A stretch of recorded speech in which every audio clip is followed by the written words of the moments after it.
दुनिया की कुछ सबसे बड़ी कंपनियां आखिर ये इतनी बड़ी बनी कैसे?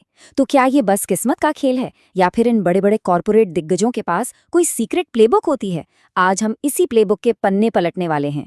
जरा एक मिनट डिज्नी के बारे में सोचते हैं। एक छोटे से एनिमेशन स्टूडियो से शुरू होकर एक ग्लोबल एंटरटेनमेंट एम्पायर तक का सफर।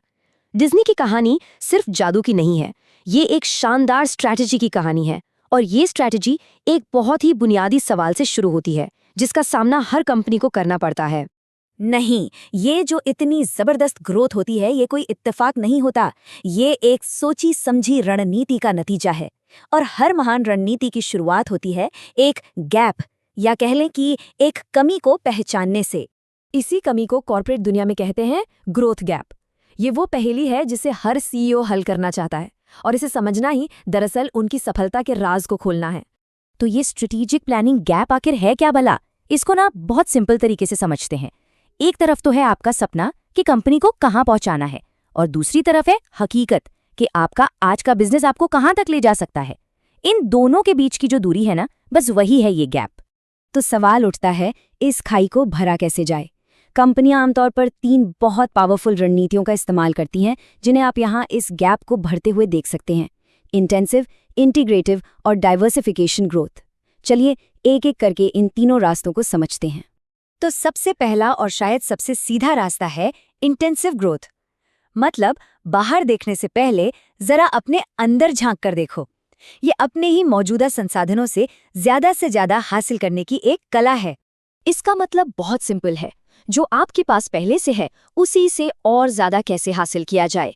नए बाजारों में कूदने से पहले क्या अपने मौजूदा ग्राहकों को और ज्यादा बेचा जा सकता है? क्या अपने मौजूदा प्रोडक्ट्स को और बेहतर बनाया जा सकता है? शुरुआत यहीं से होती है। और इसे समझने के लिए एक बहुत क्लासिक टूल है ये प्रोडक्ट मार्केट एक्सपेंशन ग्रिड। अब सोचिए, क्या मौजूदा बाजार में और गहराई तक उतरा जा सकता है, जिसे कहते हैं मार्केट पेनिट्रेशन?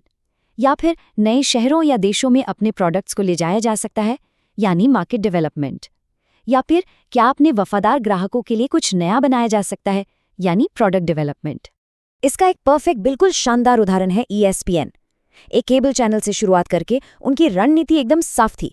एक स्पोर्ट्स फैन जहां भी खेल देखेगा, पढ़ेगा या सुनेगा, ESPN वहां होगा। टीवी, वेबसाइट, मैगजीन, रेडियो, हर जगह। उन्होंने सिर्फ एक टीवी चैनल नहीं बनाया, वो तो स्पोर्ट्स फैंस की जिंदगी का एक ऐसा हिस्सा बन गए जिसे आप अलग ही नहीं कर सकते।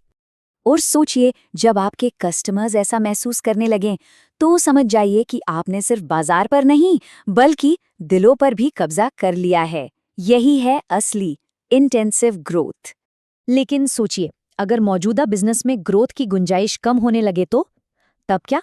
तब कंपनियां दूसरे रास्ते पर चलती हैं। इंटीग्रेटिव ग्रोथ, ये अकेले बढ़ने की जगह टीम बनाकर आगे बढ़ने की रणनीति है। यहाँ पर कंपनियां क्या करती हैं, वो अपनी पूरी सप्लाई चेन पर कंट्रोल बढ़ाने की कोशिश करती हैं। या तो वो अपने सप्लायर्स को खरीद लेती हैं, जिसे कहते हैं बैकवर्ड इंटीग्रेशन, या अपने डिस्ट्रीब्यूटर्स को खरीद लेती हैं, जिसे फॉरवर्ड कहते हैं, या फिर अपने ही जैसे किसी कॉम्पिटिटर को अपने साथ मिला लेती हैं, जिसे हॉरिजॉन्टल इंटीग्रेशन कहते हैं। मकसद एक ही है, अपनी इंडस्ट्री का किंग बनना। जरा NBC यूनिवर्सल को देखिए, क्या कमाल की मशीन बना रखी है उन्होंने। एक हिट फिल्म बनती है, फिर वो उन्हीं के टीवी चैनल पर आती है, फिर उसी पर एक टीवी सीरीज बनती है, और आखिर में वो उनके थीम पार्क में एक राइड बन जाती है। आप देख रहे हैं कैसे एक ही आइडिया को अलग अलग प्लेटफॉर्म्स पर कैश किया जा रहा है। ये एक सिनर्जी मशीन है, जहां हर हिस्सा दूसरे को और ज्यादा वैल्यूएबल बनाता है। ये सिर्फ 2 तस्वीरें नहीं हैं, ये है कल्पना को हकीकत में बदल देने की ताकत। फिल्म का जो रोमांच है, वो अब एक ऐसा एक्सपीरियंस बन चुका है जिसे छुआ जा सकता है, महसूस किया जा सकता है। और यही ताकत इंटीग्रेटिव ग्रोथ को इतना आकर्षक बनाती है। और अब आता है तीसरा और शायद सबसे ज्यादा जोखिम भरा रास्ता, डाइवर्सिफिकेशन ग्रोथ। ये अपनी सेफ दुनिया से बाहर निकलकर एक पूरी तरह से नई दुनिया में कदम रखने जैसा है।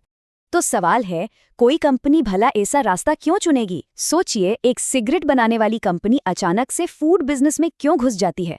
क्योंकि उसे पता है कि सिगरेट का भविष्य शायद उतना अच्छा ना हो, और फूड इंडस्ट्री में ग्रोथ की जबरदस्त संभावनाएं हैं। ये अपनी ताकत का इस्तेमाल एक नई जमीन पर करने जैसा है। और इस मामले में डिज्नी से बेहतर उदाहरण हो ही नहीं सकता। फिल्मों से थीम पार्क्स, फिर टीवी नेटवर्क और यहाँ तक कि क्रूज लाइन तक, हर दशक में एक नया कदम, एक नई इंडस्ट्री। जरा सोचिए, अगर डिज्नी सिर्फ कार्टून ही बनाता रहता तो क्या आज वो इतना बड़ा एम्पायर होता? कभी नहीं।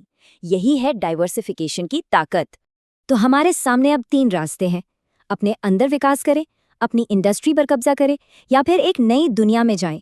पर सवाल ये है कि कोई कंपनी ये फैसला लेती कैसे है कि उसे किस रास्ते पर चलना है? क्या ये बस एक अंदाजा होता है या इसके पीछे कोई साइंस भी है? इसका जवाब एक बहुत ही क्लासिक लेकिन कमाल के पावरफुल फ्रेमवर्क में छिपा है, स्वॉट एनालिसिस। ये किसी भी कंपनी के लिए एक आईने की तरह है जो उसकी असली तस्वीर दिखाता है। चलिए इसको एक छोटी सी कॉफी शॉप के उदाहरण से समझते हैं। उसकी ताकत यानी स्ट्रेंथ है उसकी बेहतरीन कॉफी, कमजोरी यानी वीकनेस है उसकी छोटी सी जगह, अवसर यानी अपॉर्चुनिटी हो सकता है कि वो आसपास के ऑफिसेज में डिलीवरी शुरू कर दे, और खतरा यानी थ्रेट हो सकता है कि पास में ही एक बड़ी कॉफी चेन खुल जाए। जब इन चारों चीजों को एक साथ देखा जाता है तो सही रणनीति खुद ब खुद सामने आने लगती है। लोन ब्राइट नाम की एक ऑनलाइन मॉर्गेज कंपनी ने बिल्कुल यही किया। स्वॉट एनालिसिस से उन्हें पता चला कि उनकी असली ताकत बड़े क्लाइंट्स को नहीं बल्कि हजारों छोटे लोन अधिकारियों को टेक्नोलॉजी देना है। उन्होंने अपना पूरा फोकस बदल दिया और देखते ही देखते उनका पूरा बिजनेस ही बदल गया। तो निचोड़ क्या है?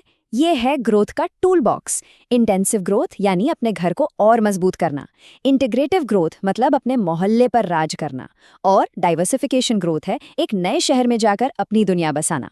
तो आज जब हम एप्पल, अमेज़न या टेस्ला जैसी कंपनियों को देखते हैं तो हम खुद से पूछ सकते हैं कि वे किस प्लेबुक का इस्तेमाल कर रहे हैं। और इससे भी बड़ा सवाल ये है कि कल का ग्लोबल जायंट वो कौन सी रणनीति अपनाएगा। इस पर सोचना वाकई में बहुत दिलचस्प है।